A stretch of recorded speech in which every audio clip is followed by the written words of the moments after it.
Viewers, I will be paying tribute to Nayib Bukele. Before 2019, El Salvador was one of Central America's most violent countries until one man stepped up.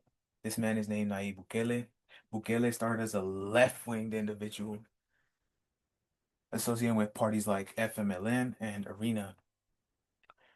However, due to issues with the government, he later abandoned the party to form his own party, Nuevas Ideas.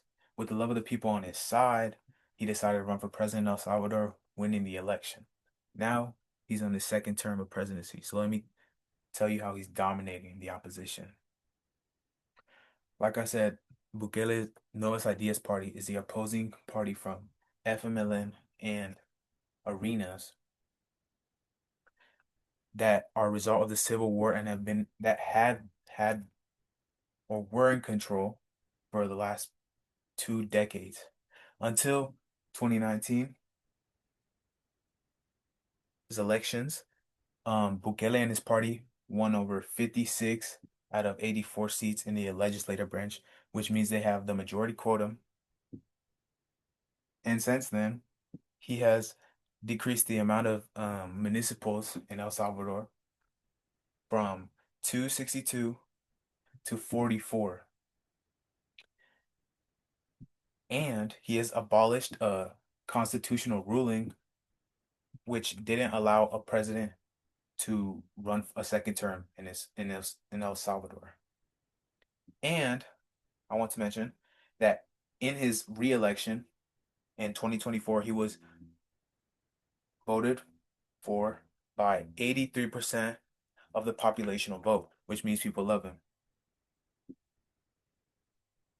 Now that I have spoken about Bukele dominating the opposition with his Nuevas Ideas party, I would love to mention how he is shutting down numerous gangs in El Salvador.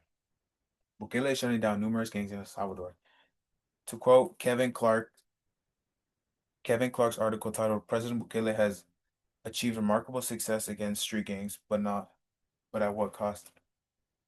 States that the historic low comes as Bukele's government continues its national crackdown on street gangs. This means that Bukele is incarcerating gang members and as a result is lowering the homicide rates in El Salvador, making it a peaceful country for people to live in and tourists to visit. And I also want to mention that the mega prison that Bukele built is called the Terrorism Confinement Center.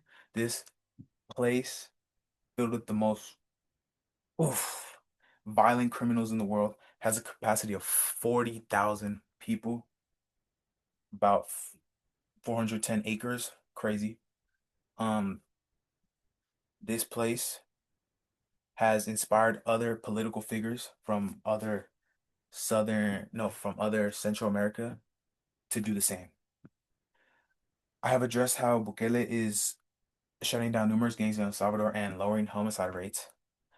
Now I want to address, now I want to highlight, sorry, how he keeps improving El Salvador.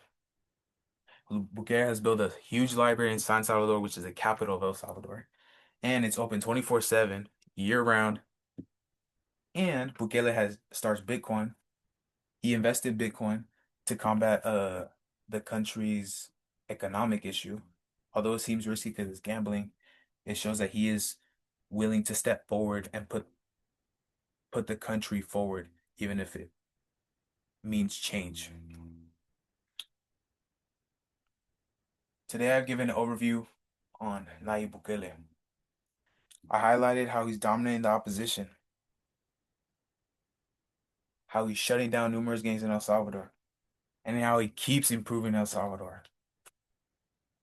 Bukele is a leader who stepped up for the country when it seemed impossible to move forward due to gangs and opposing government. Now let me leave you with this. Hold on. Will there ever be another person to transform a violent country to peaceful in the span of 5 years like Bukele?